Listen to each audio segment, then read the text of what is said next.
I know this is a long program, but I think you will agree that there are have been incredible women so far, and there are more incredible women to come.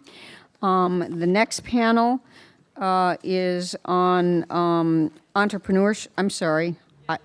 Yes, entrepreneurship. I'm missing the title on this page. I see Martha Broad here, though. I always want to call Martha Broad Martha Broad, because there is the Broad Institute at right across the street, and so I know at some point I'm going to call Martha Broad. Martha is the moderator of this panel, and Martha we've worked with a lot at MIT with the Energy Initiative. She is the Director of Knowledge Development at the Massachusetts Clean Energy Council. The Clean Energy Council is a fabulous organization. We work with them on hub proposals. Martha and I have been living together for about 3 months now on hub proposals. And so I'm going to turn this over to our moderator, Martha. Thank you. Okay. Come on, panel. Okay. Yeah, as I tell people when they say, how do you pronounce your last name? I'm like, I wish it was Broad, because I would love to be related to that family with their resources. So thanks, everybody, for coming back from the break. We have a really wonderful group of people who are actually entrepreneurs, and a couple of them actually run companies. The other two work very closely with entrepreneurs, and I think you'll find their business models all really interesting. We're really going to be talking about risks, challenges, and opportunities in being in the clean tech space. Wendy and Christine are actually involved with manufacturing, which is really kind of a double challenge, I think, being in clean tech and manufacturing. And then Rachel and Sara are both involved with seed accelerators, which I'm really excited, and I want one in Massachusetts, and you'll hear why, because it's really, really interesting models that they are working on. So what we're going to do is start with, each of them does have some slides. They are so exciting and self-managing. These women will not bore you at all with their PowerPoints. They're really mostly going to be using them for visual purposes, but we're going to kind of go in order, and they're going to share with you their experience and working in clean tech and just some of the questions that, and answers that they have for those of you who are considering it or are already involved in it. The last panel was really primarily people who are looking to invest. These are people who are looking for money or, really looking to team with other investors in the case of the Seed Accelerator women.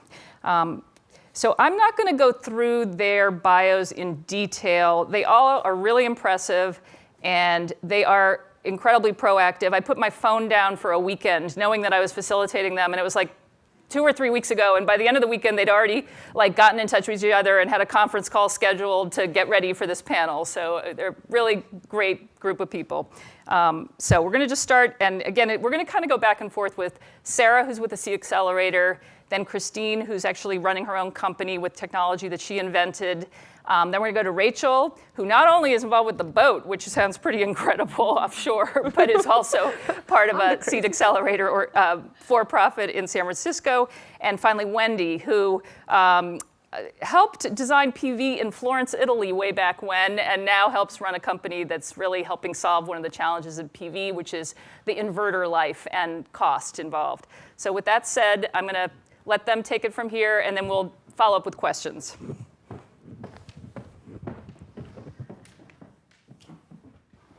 So thanks for having me. I'm just going to jump right in the interest of time. SURGE Accelerator is a seed stage, mentor-driven accelerator focused on energy software. So yes, there is a place for software and energy.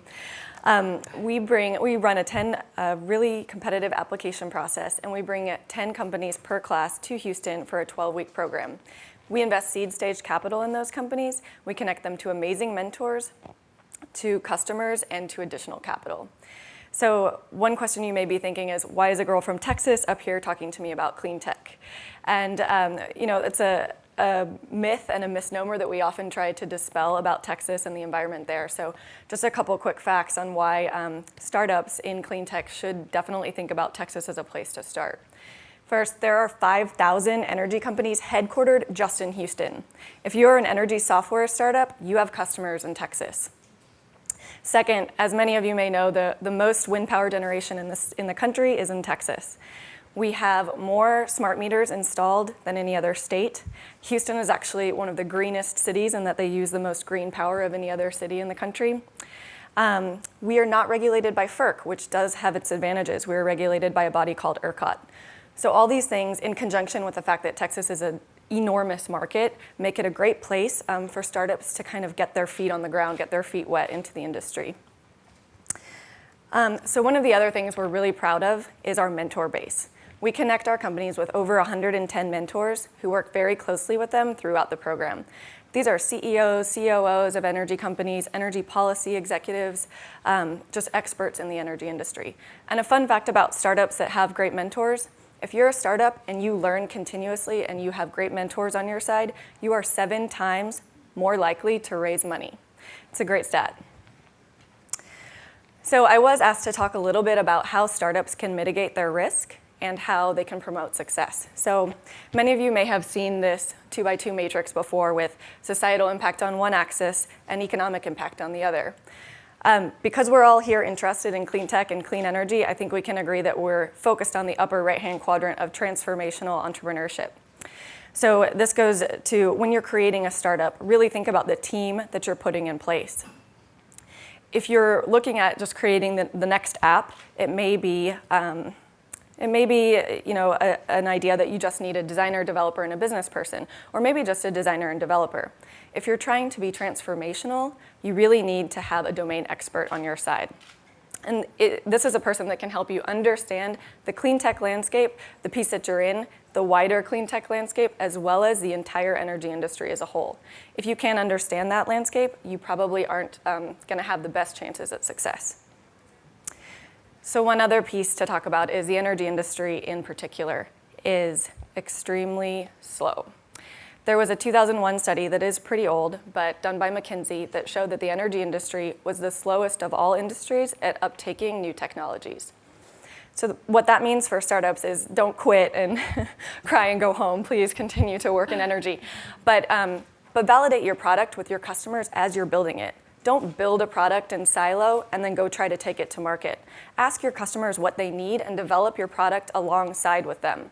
It'll give you a much greater chance of penetrating the industry when you're ready to go to market.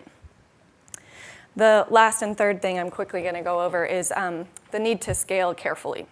So scaling prematurely is a death sentence for startups. 74% of startups fail because they've scaled prematurely.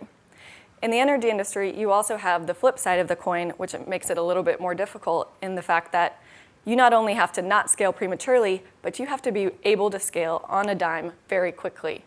If NRG calls you and says, we love your technology, we want to implement it, I doubt they're going to wait for you for 3 years for you to be able to integrate. So it's kind of a double-edged sword, but once again, great team composition, good mentors, good advisors, and good customer validation can help get you through those hurdles. So I guess in closing, my co-founders and I started SURGE Accelerator because we truly believe in transformational entrepreneurship, and we truly believe in the entrepreneurs that we back. We also happen to believe that energy is one of the world's greatest opportunities, and we want to make a difference in this space. This is my contact information. If you're an entrepreneur or an aspiring entrepreneur, or you're just curious about what we're doing, please reach out to me. I would love to have a talk with you. We are opening applications for our next class in the next couple of weeks, and you can find those on our website at surgeaccelerator.com.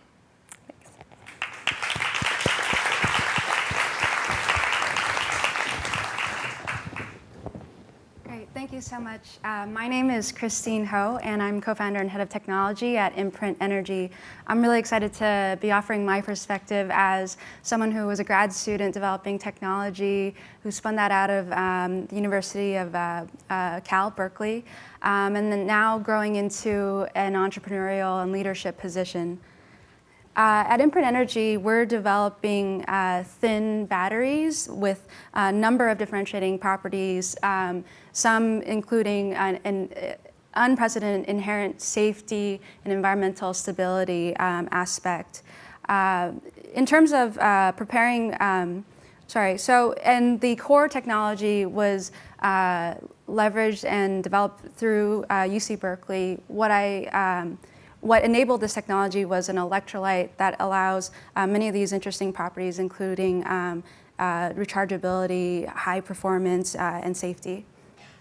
You know, in preparing for this discussion, thinking about taking risk and driving ideas, I realized I've been asked this question a lot by other students and aspiring entrepreneurs. And I wanted to distill down some of the questions that I've thought about a lot in this experience. The first being, how do you capture interest?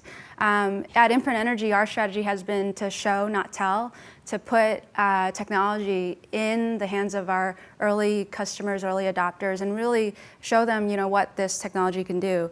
But that leads to the question of how do you make stuff, though? And that's a really, I think, a deep question that I spend a lot of my time thinking about. You know, how do you manufacture things? How do you do that scalability? How do you do that scalably?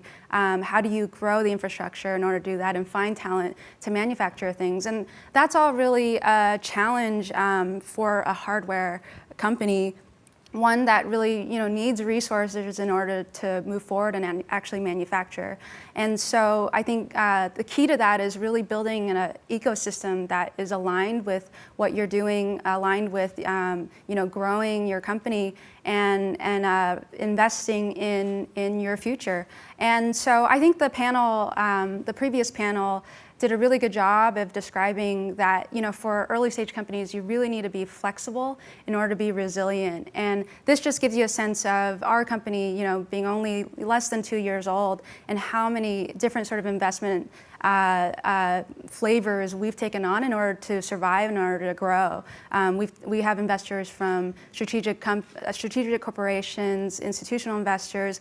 We've participated in business plan competitions. We leverage government grants, and we've also been working close with customers, early adopting customers, to get a real sense of how to really commercialize our technology and to understand what features they actually need. So ultimately, I just wanted to emphasize one more point in closing. One thing I'm really encouraged about in the symposium is seeing a repeated theme, and it's that this is a relationship-driven industry, and I think for any early-stage entrepreneur, that's just something to really take home. You know, relationships will eventually drive ideas, and it'll allow you to take those leaps in your career moving forward. Thank you.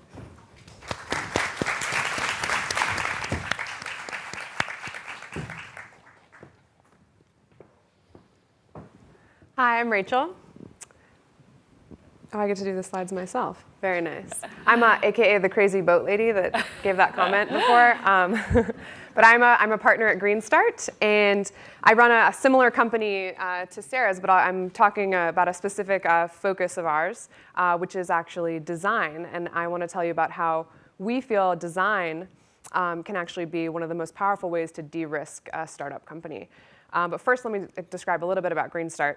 So we're a seed investor, and we're a design studio for digital clean tech, which means that we provide seed investments to startup companies, we do design work for these startup companies, and we focus exclusively on digital clean tech. So what does that mean? Digital clean tech for us is the intersection of software and energy. A lot of what Sarah was talking about. We see tremendous opportunity in places like electric vehicles, obviously the smart grid, collaborative consumption, buildings, the home, where software can really unlock the potential to either reduce dirty energy or expand clean energy. And what this slide kind of shows is a bit of our thesis, which is that software has been incredibly powerful at disrupting major industries in our economy. We can all look at telecommunications, commerce, Amazon.com. Can you imagine before you had one-click shopping for almost anything you wanted to buy all over the internet? It has absolutely transformed all these industries you see here, and we believe that energy is one of the next major industries to be disrupted by software. We think it's going to be huge. You know, our grandkids are going to say, what do you mean you got into a car that you had to drive to a station, put dirty fuel from the ground inside it, you lit that fuel on fire, you combusted it, and that's how you drove around? They're going to think that's crazy. And we think that digital clean tech is going to have a huge part in making that transformation in a bunch of different sectors. But so to move on to why Greenstart, when we work with our startup companies, why do we focus on design? And before I move forward, I'll say that when I say design, I think a lot of people hear that and they think, oh, design, making something pretty. making a logo, making a PowerPoint deck. For us, design really is the comprehensive way of looking at how do you design your product from the user's perspective. How do you design it to be incredibly functional, to work and perform the way you want it to perform? How do you design your startup to be resilient? A lot of what you guys are talking about is taking these multifaceted approaches that have been shown through data to make you more successful. So we take a holistic overall design approach, and actually one of the partners at Greenstart that really launched our design practice was the former head of Frog Design of the West Coast, which Frog Design is one of the major design firms that builds everything from toasters to things you see in the market. And one cool link that I think was really neat is when we all saw Laura speak about her solar suitcase and the huge transformation she's making in Africa with that. So that was actually co-designed by Frog and David at Greenstart back when he was still at Frog Design. So it's really neat to see that loop of the types of projects that we can work on through design, making them completely transportable and useful in the developing world context. And David, after working with Laura, actually left Frog because he was so obsessed with helping generate energy solutions that he wanted to work with energy startups full time, and he's able to do that at Greenstart. And so that's part of how we actually developed our design practice. So I thought it was really neat to have some of his inspiration here in the audience with us. So why design? Design de-risks. Design, we believe is the key differentiator for startups that are trying to put their products in the market and ultimately change the world. When you think about a company like Apple, design has made it the most valuable company in the entire world. We don't think that's an accident. We think that that's actually a core strategy, and I think it's especially important in clean tech because we're an industry that's founded largely by entrepreneurs, by people who invent amazing things in laboratories, but if they don't design them effectively for their customers, it's really difficult for them to move those products beyond the laboratory, beyond the early pilot, and actually get widespread adoption. So how does design make a difference in companies? These are 4 companies, actually digital clean tech companies, that we believe have really harnessed design to be incredibly effective. So Zipcar, the fact that you take out your smartphone, you walk over to a Zipcar and you unlock it with your phone. That's an incredible design choice that they made that makes it really usable for users. Nest has sold out every single learning thermostat it originally manufactured. They had the original designer of the iPod actually design Nest. It learns your behaviors in the home, it studies you, and it's incredibly beautiful. Believe me, there are dozens and dozens of learning thermostats that were invented and put forward by companies like Honeywell, incredibly powerful companies that completely failed in the marketplace because they were not designed in a way that users were really excited about them and wanted to use them. Airbnb, we actually consider to be collaborative consumption, and digital clean tech, ArrayPower, we've all heard of from the utility space. So these are companies that we believe are succeeding because they have chosen to really focus on design as a company. We believe in design so much, we actually created a whole methodology around it. It's called Startup Design. These 4 areas are what we have our companies focus on in our 3-month accelerator program, which in some ways is very similar to Sara's. We also have a group of mentors. We provide seed capital, and they focus on this methodology called Startup Design. I obviously don't have the time to tell you all about it. If you go to our website, you can read about it at greenstart.com. So again, we're saying that design is really what it takes to get you to that level 10, which is the only level that you can get to if you want to actually break through the clutter and all the other startups that are competing in your space, all the other learning thermostats. How are you actually going to get to be the one learning thermostat consumers want to buy? We believe that design is a key reason. To bring this to life a little bit, there's just 2 quick studies about companies we've worked with. RidePal their product is Google Bus for the rest of us. They coordinate shuttles for companies so that they can retain employees and actually have a shuttle come pick them up and take them to work. It takes single occupancy drivers off the road during commute times, so we believe it's providing a really huge benefit to society. Their original user interface was this crazy drop-down tool that was so hard to understand. We helped them design a Google Maps incorporated user interface so that riders can really easily see where's my stop, where's my house, where's my office, where am I going, and it's really helped their company.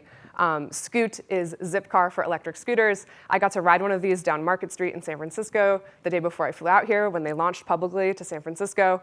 They had a problem with their helmets. What do we do with helmets? Zipcar you don't need helmets to drive a Zipcar. You do need helmets to drive a Scoot. And they had to figure out how to keep the helmets attached to the scooters and so they wouldn't get stolen. So we helped them create a system where when you log the iPhone into the scooter and you turn the scooter on, the compartment unlocks, you can get the helmet out, use it, and put it back in and it's locked up. So these are design challenges that these companies face that we help them solve, and we think that they're going to be more successful because of that. This is our design studio in San Francisco. Please come visit us if you're out in the West Coast. I know most of you are based here, but I formally invite all of you to come visit Greenstart the next time you're out there. We'd love to have you. And then this is my email. Please get in touch. I have to hop on a plane. I'm leaving here at like 5:30, so I won't be here after. I would love to hear from you. I have cards on my table, and I really wish I had the time to meet every single one of you because I've been so impressed with everyone I've met here, and I really appreciate the opportunity to be here. So thank you so much.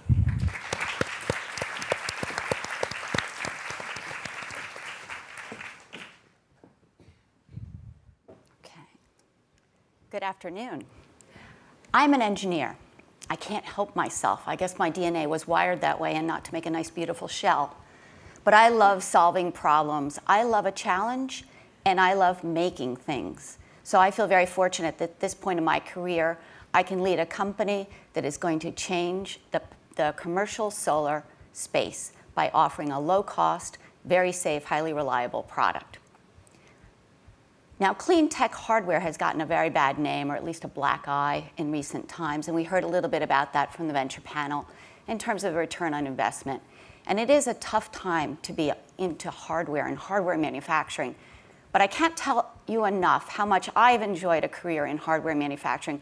There is nothing I find more rewarding than to bring a product to market, and even better, to be able to change and push forward our clean energy economy with a product that will really make a difference. So I'm just going to spend a few minutes on our product, not as advertising, but hopefully to inspire you to consider in your careers a career in hardware manufacturing, because America is built on innovation and America is built on great products. So just think of Apple, and just think if Apple had been designing that solar suitcase and how many other products that we could bring to market that will be game-changing, revolutionary, and significant. So without further ado, let me introduce our flagship product. It's called a sequenced inverter. And I have to do a little Vanna White here because, again, I make things. And I love making things. And that's what we're about. We make an inverter for the solar market, specifically for the commercial solar market, that mounts on the back of a solar panel, slips on, so talk about easy design, can't get hurt, it can be simple, so simple the CEO of the company can actually install it and repair it. And it's designed for buildings, building rooftops. Again, one of the fastest growing markets today in the solar space. Just think of all those unused rooftops, be it in cities, be it in rural areas where you have warehouses. Great opportunity for solar, great opportunity for job creation. Just remember that when they talk bad about solar. So again, what we offer is a low-cost solution to the solar space. So that's all I really wanted to introduce to you today.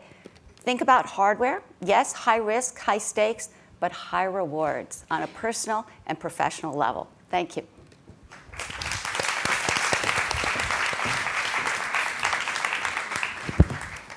Okay, so I think we have a nice chunk of time. Everybody's been great about keeping things short to talk and kind of hear some of the maybe rougher stories that people have to tell, and happier stories too. But let me just start kind of following up on the manufacturing piece. And we've talked a little bit on the phone about this, and we talked about how, hey, there's challenges. I mean, Christine and Wendy, and whichever of you wants to go first, why do it yourself? I mean, I know, Christine, we talked, and you're really in what I think you call a pilot manufacturing stage where you're, no longer like in your office making these things.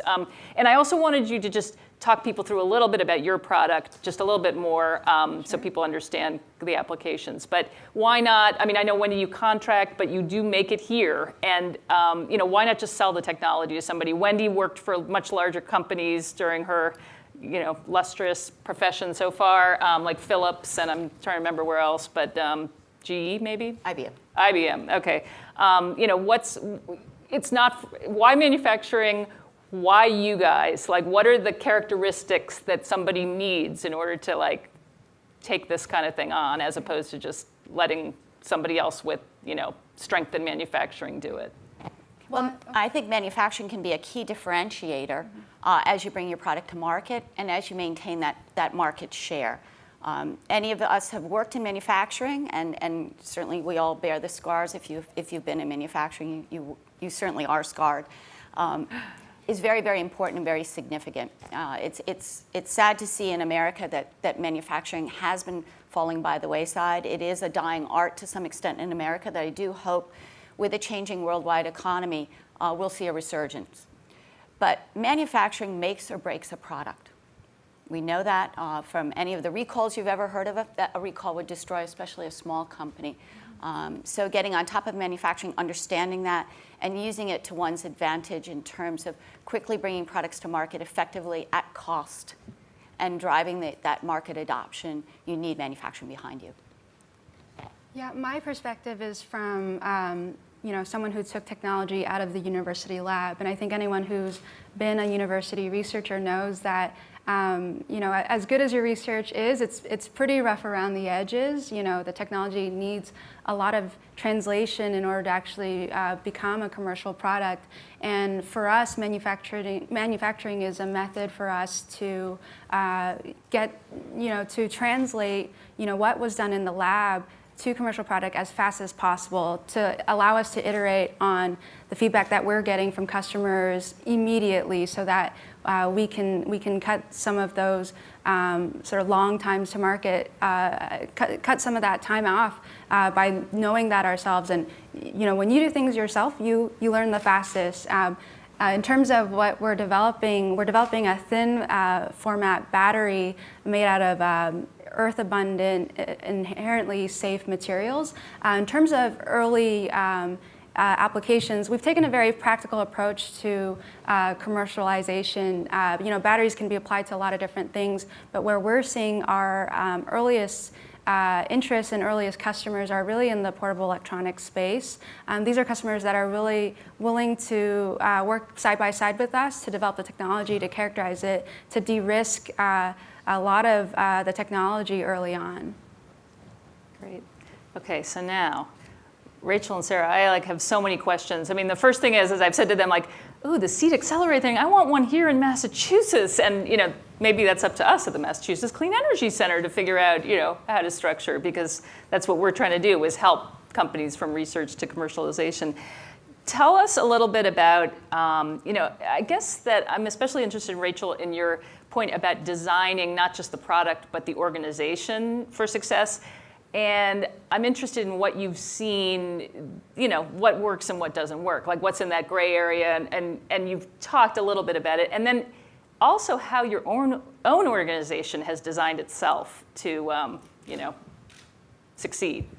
Awesome. Well, that's a very meaty question. I'll try to keep it nice and tight. But in terms of what I think we see in startups and what they need in order to succeed, we invest basically, it's still seed stage, but we call it the product stage, which is where they've put together a prototype, or ideally they actually have a product in market, and they're interfacing with their early customers and kind of figuring out whether their product's going to succeed. And it's an incredibly risky stage to be investing. I mean, it's the earliest stage. A lot of venture capitalists won't invest at that stage. They want to wait until they've really seen true adoption and traction, and that the team works and everything like that. So, and we're the first to say startups are incredibly hard. It's like the second page on our website. It's like, startups are hard. Most of them fail. And so we realize that we are in the business of fundamentally changing the odds of organizations that everything is against them. And I would say the number one thing that we look for and that we really try to emphasize actually is that core team. You can have an amazing technology, you can have an amazing market opportunity, the numbers can all add up, but if the actual people, the co-founders, the CEO, the CTO, the CDO, the Chief Design Officer, if they're not people with that really high capacity, that vision, the passion, they'll do anything to make the startup succeed. Fundamentally, when those inevitable bumps and those pivots, as we've said, come their way, the startup will likely fold. And so we really look for passionate, incredibly talented individuals that we think will succeed. And so that's the first moment of designing who we would invest in. We identify those high capacity people. And then I think it was a really great point by Rachel Scheinbein. I don't think I said her name right, but she's actually an investor who's engaged with Greenstart. She's out in San Francisco with me, and she said, the number one thing she would tell an entrepreneur is surround yourself with great people, and it's absolutely true. I mean, you do not have the answer, not even to most things. You probably don't have the answer to everything in your startup, and you can get those answers through surrounding yourself by really intelligent, experienced people. And that's what we try to do that at Greenstart by the actual people, employed by Greenstart that work with these startups, and as well as our mentors. These are repeat entrepreneurs who've exited successful companies. They're, major venture capitalists who can mentor them. And we really advise them that, you may not have all the talents and the answers inherently in you, so you have to have that posse of people around you. And those are our two really recipes for success.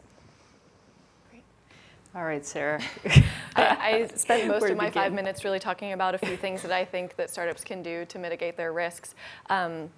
Like Rachel said, we definitely also pay a lot of attention to the team, and that's one of the things I mentioned as well. A stat that I didn't get to mention is that teams that are formed, that are balanced, are also 30% more likely to raise capital than teams that are not balanced. So if you have a team that's full of technology experts and technology gurus, but have no domain expertise or no business people on your team, you may go down a rat hole focused on building the perfect product. Does your customer need the perfect product? I don't know. They might need a 70% product, but you wouldn't, if you focus down and you go down that hole, you may get a little bit too involved. If you're a complete business team, you may have the best idea, you know exactly what your customer wants, but you don't have anybody to build the product for you. So a balanced team is really very, very important. And like I mentioned, the mentors around you are really important, especially in the space where you want to not just build a new app for your iPhone. If you want to build a really transformational startup, you need domain expertise. And that's one of the things that we love to bring. We love to have kind of the best minds in the room, the best energy experts to really help startups. All right, so here's one for all of you. And at some point, I'll stop and let the audience participate. But so there's a lot of different people here today. A lot of people in academia and in public policy, such as myself. How can those two sectors, what can those two sectors do to help support startup success in clean tech? I know Christine and I were talking earlier about, and Wendy, government grants and how torturous they can be to even get. But I'll just throw that out there. Maybe each of you have some ideas. There are resources around in terms of academic institutions. I think at least in my story, my university of Berkeley, played a really instrumental role in incubating us and really getting us launched and spun out of the university. We leveraged a lot of their laboratory resources and a lot of the mentors that came directly to Berkeley in order to really start. And that was really key for us to get going, to get the momentum to even get some initial funding to do things. The difficulty with, again, a hardware startup is that it's expensive to do science, it's expensive to do R&D, so anything you can do to minimize that initial amount of resources and to get your hands dirty and doing this sort of hardware development is key. And for us, we also leveraged a lot of government grants. We applied a lot of government grants early on. Some successful, some took a very long time in order to actually issue into our bank accounts. But that's essentially a vote of confidence and also kind of free money to develop your technology further. And that was very, very key for us also in getting started and really validating what we were doing. From a hardware perspective, what we need most is steady demand. There are those of us who can remember when Reagan took the solar panels down off the White House. And the solar technology went into hibernation. If you were to look at solar and a microprocessor 20 years later, you wouldn't recognize the microprocessor, but you'd recognize the solar, because nothing happened in the US. So if we want to make a clean energy economy, we need stable demand for many, many years. It doesn't happen overnight. We need it for 10 years, we need it for 20 years. And with steady demand will come investment, will come innovation, and will come change. And I think those of you who are involved in policy who can try to steady the rudder and keep the ship going, you'll see this growth of innovation, and you'll see the growth of change. I think one other good point to make that I think has been made throughout the day, so thank you, is just encouraging your technical students, if you're in academia, to think about startups. we have so many great engineers and great computer science people and great developers and great designers, and not only to encourage them to do startups, but encourage them to work on, once again, transformational startups, or encourage them to focus on the energy industry or the healthcare industry rather than something else that is the next Instagram, though I love Instagram, and my best friend was the 6th employee there. So, So they buy dinner? yeah, sometimes. So that's one piece. And then if you're in academia or you're in the DOE and you're very experienced in this industry, act as a mentor to startups. Like I said, not all startups are able to get that domain expertise, but when you're thinking about writing that next book, maybe say, well, maybe I can write this book half-time, or I don't have to write a book. Maybe I'll spend this year mentoring a startup. That can go a long way in changing the industry and really changing the world. Yeah, and I would say that the number one thing I think you all could do is to tell stories. Tell the right stories about clean tech. So there's a story right now that's going on that is called Solyndra. And it says that the government invested in Solyndra and Solyndra failed, and so the government is terrible at investing in energy, and the government basically shouldn't do anything in energy, right? It's like a pretty big story that's happening. It's told all over the country. There's a story in Silicon Valley where I'm based that says clean tech is a dirty word. It's capital intensive, don't invest in it, you'll lose all your money. And we have to change those stories. And I think actually those stories are like one of the number one things inhibiting capital coming into the space, talent coming into the space. I think if you're a young person with an amazing computer science degree or a material science degree, you might say, I could do better things for myself than going into clean tech because it's probably going to be a failure.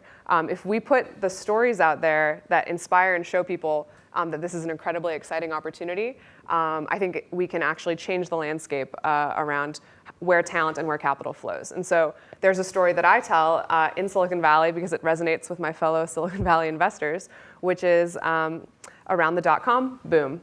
So we all know that the internet in 1997, 8, 9, 2000 was a huge booming industry, and it was incredibly profitable, and people sunk so much money in it, and then the bubble burst, right? And in 2002, you were considered insane to invest in an internet startup. Are you kidding me? Pets.com, like you're going to invest in an internet startup? They have no business models. You can't make money on the internet, right?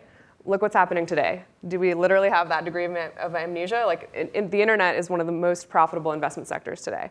Okay, so for clean tech, we were like 7 years behind the internet in terms of our investment trends. So in 2005, we had Al Gore and the people at Klein are crying about we have to save the world with energy, so we're going to invest in clean tech. We had a big clean tech boom, and then we had Solyndra happen. And so now we're in that trough, and everyone's like, oh, clean tech is the worst thing in the world. Don't invest in it. It's horrible. Well, guess what? Clean tech energy, the market for energy dwarfs everything that all internet startups are focused on. It's orders of magnitude bigger. Our markets start with a capital T.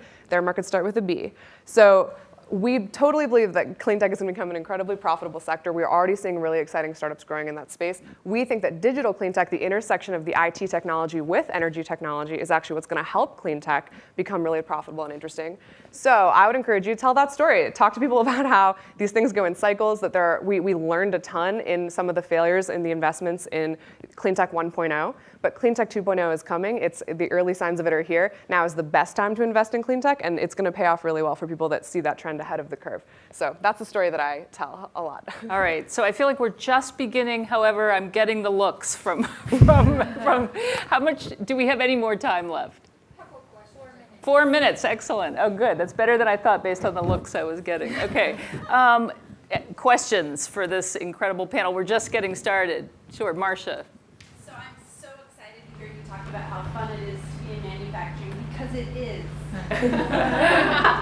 So manufacturing in the industrial sector is so much fun, and people don't know. So can you talk about best practices in telling the story of the excitement and the innovation and the career prospects in manufacturing? Because I've spoken with a lot of very talented young women coming out of school today, and they've never even thought about it before. So I'd like to hear your thoughts on telling that story. I started my career at Bell Labs, where I was surrounded by people I thought were the smartest people in the entire world. Of course, save MIT. Or this room. Right. And then I ended up in manufacturing, which was considered, a downfall for a PhD. And instead, I think manufacturing is the toughest job I have ever had.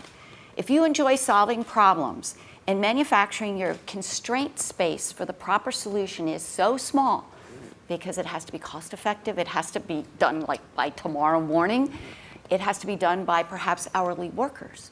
So your constraint space is very, very small, and I think the toughest problems I've ever worked on, without exception, have been in manufacturing. And on the other hand, you have a spirit of camaraderie you'll find nowhere else. Because again, we are all focused on very finite goals and objectives, time measurable, deliverables, and it is a tremendous amount of fun. It is a rush. I recommend it to all because once you've done it, you can go on to pursue many other disciplines because it is a terrifically grounding experience. I also think another point of social proof around manufacturing right now is just look at Kickstarter. I mean, Kickstarter, the majority of the most exciting projects that people get enthralled with on Kickstarter, which is the crowdfunding platform for people that want to bring really interesting ideas into the world, it's all stuff. It's things. As people want to manufacture and make cool things and bring them into the world. And for the first time, we now, through the Jobs Act, have a legal way for people to, Kickstarter is not an investment, but we have a way for people to individually back something that they want to see manufactured and brought into the world. And we now have 3D printers coming down the cost curve, and we have all sorts of exciting technologies that are actually enabling almost DIY manufacturing on the small scale. And I think we're going to continue to see that grow. So go on Kickstarter and find your new favorite project every week and send that around and say, isn't manufacturing amazing? We're having a manufacturing renaissance here in the US. I just backed a project by a Stanford women engineer who has built the first game for young girls that gets them inspired to go into engineering and science. It's called Goldie Blocks, and cute. it's like Legos Connect-A-Set for girls, great. designed. It's like psychologically designed for little girls, and it's really cool. And so I find things on there all the time that are interesting to. Love the name. Yeah. All right, thank you, everybody. I think we're gonna tie it up now, but this has been great. I could sit here all afternoon with these women. So.